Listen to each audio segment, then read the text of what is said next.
My name's Emma and I've been in the coffee industry for about 17 years and I'm a qualified Q grader. I've worked as a barista in cafes, at roasteries and green importers, but now I'm working with micro coffee roasters. So I'm looking after their quality control, buying and also logistics. So working with our partners to bring in the best coffee that we possibly can and making sure that the quality suits.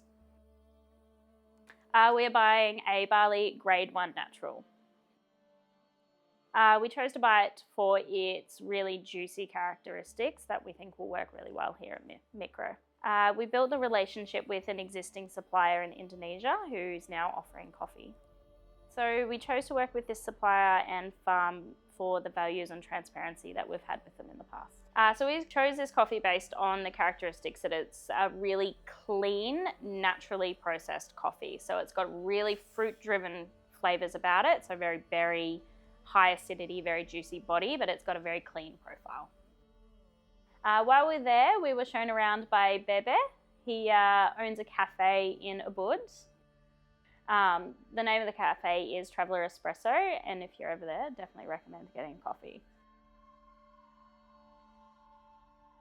Funnily enough, we had actually met about 9 years prior when he was working in Melbourne at a roastery.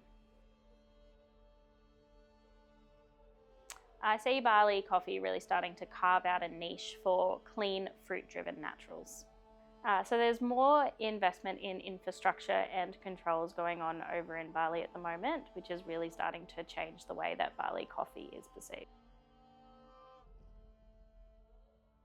They're really starting to refine their processing techniques and taking more care in their quality control. So traditionally, Indonesian coffees would be more spice-driven, full-bodied, but now producers are starting to experiment with their processing.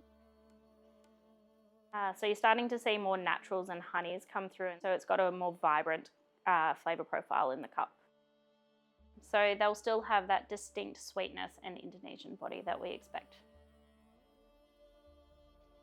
So many of the farmers have been in the coffee industry for generations, but there's been a lot of excitement with new processes with the younger generation coming through in the farming. There's a lot of curiosity and questions being asked about the coffee industry and how they can develop and get better on a global stage. Going to the farms and going on these trips. Build a direct relationship with the farmers. So buying direct year to year with the farm is going to build a better relationship and so that it can be more sustainable. So one of the biggest highlights on the trip was definitely cupping coffees with the producers and the farmers. Cupping there allows you to be able to share your experiences directly with them and provide feedback and share knowledge with one another.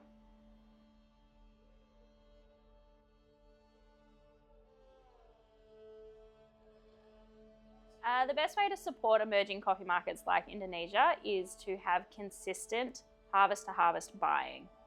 It gives our farmers the stability, so knowing that they will have their coffee purchased year on year means that they can invest in more infrastructure and improve their quality procedures.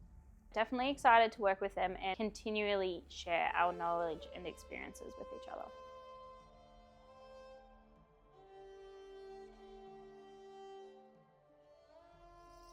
Micro are going to be using the Bali coffee as a single feature, so a single origin feature, but also within our seasonal blends. The Bali coffee will add a good depth and juicy sweetness throughout it.